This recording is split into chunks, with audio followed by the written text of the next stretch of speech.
Day 4 of my weight loss journey. ঘুম থেকে উঠতে উঠতে আজকে প্রায় 11টা বেজে যায়। তারপর বারান্দায় গেলাম। গাছগুলোকে না দেখলে মনে হয় দিনের শুরুই হয় না। রুমে এসে বিছানাটা গুছিয়ে নিচ্ছিলাম। 2026-এর আমার ওয়ান অফ দ্য রেজলিউশনস হচ্ছে ক্লাটার ফ্রি থাকা। এটা আমি এখন পর্যন্ত অ্যাপ্লাই করছি, ইনশাল্লাহ রেগুলার বেসিসে করব। ক্লাটার ফ্রি থাকা মানে আমরা যখন ডিপ ক্লিন করি একটা রুম, তখন তো একদম নিট অ্যান্ড ক্লিন হয়ে যায়, কিন্তু তার কয়দিন পরেই দেখা যায় যে আবার এখানে ময়লা, ওখানে ময়লা, অনেকগুলো কাপড় জমে গিয়েছে। তারপর ডেস্কগুলোতে অনেক হাবিজাবি জিনিসপত্র জমে যায়। তো আমি ডিসাইড করেছি যে আমি জাস্ট যখনের কাজটা তখন শেষ করে ফেলবো।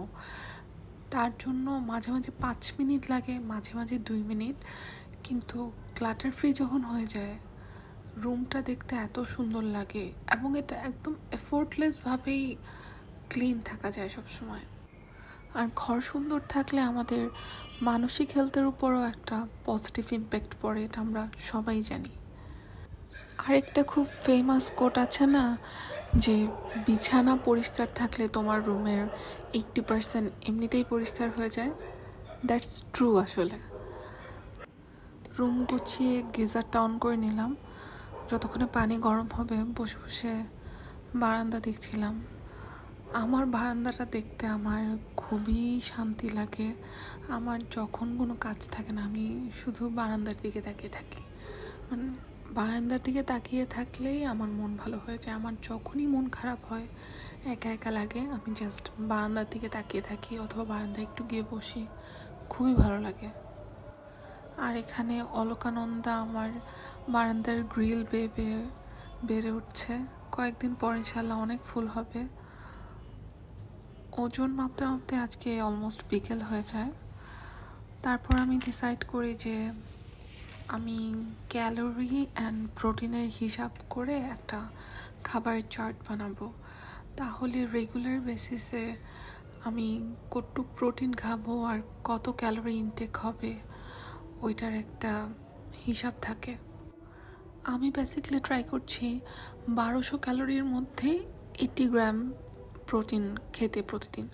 বাট 80 আসলে করা যায় না, কম হয়ে যায়, মাঝে মাঝে বেশি হয়, বাট বেশি তত হয় না, কমই হয়। তো চার্ট বানাতে বানাতে আমি দেখলাম চড়ুই পাখিরা এসেছে। ওরা আমার বাসার রেগুলার গেস্ট। রোদ, ঝড়, বৃষ্টি যেটাই থাকুক, ওরা এখানে রেগুলার খাবার খেতে আসে। আর ওদেরকে না দেখলেও আমার দিনটা পরিপূর্ণ হয় না। আমি প্রতিদিনই ওয়েট করি যে কখন আসবে। ওরা কয়েকবারেই খেতে আসে, কিন্তু আমার মনে হয় যে চড়ুই পাখিরা একটু ভীতু প্রকৃতির। ওরা খাবার খায়, কিন্তু এর মধ্যে অনেক ভয় ভয় থাকে। এর মধ্যে ইফতারের সময় হয়ে যায়।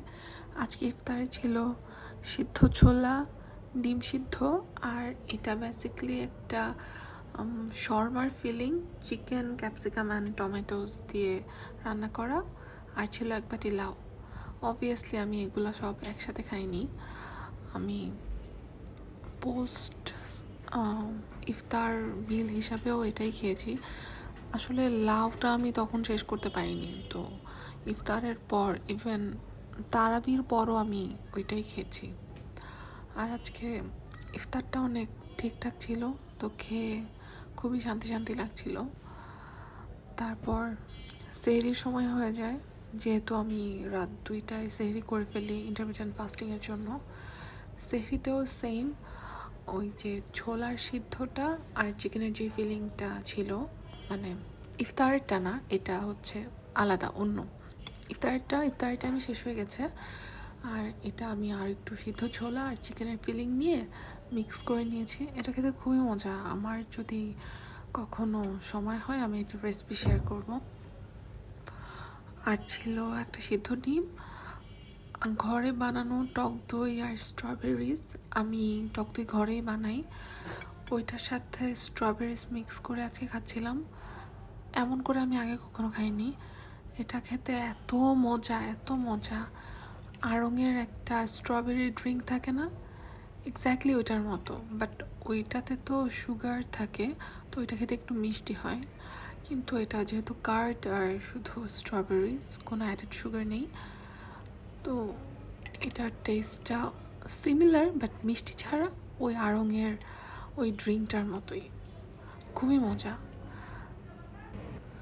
আজকে সেহরিটা করে অনেক শান্তি শান্তি লাগছিল, কারণ খুবই হেলদি মিল খাওয়া হয়েছে আজকে। সেহরি ইফতার দুইটাই ঠিকঠাক ছিল।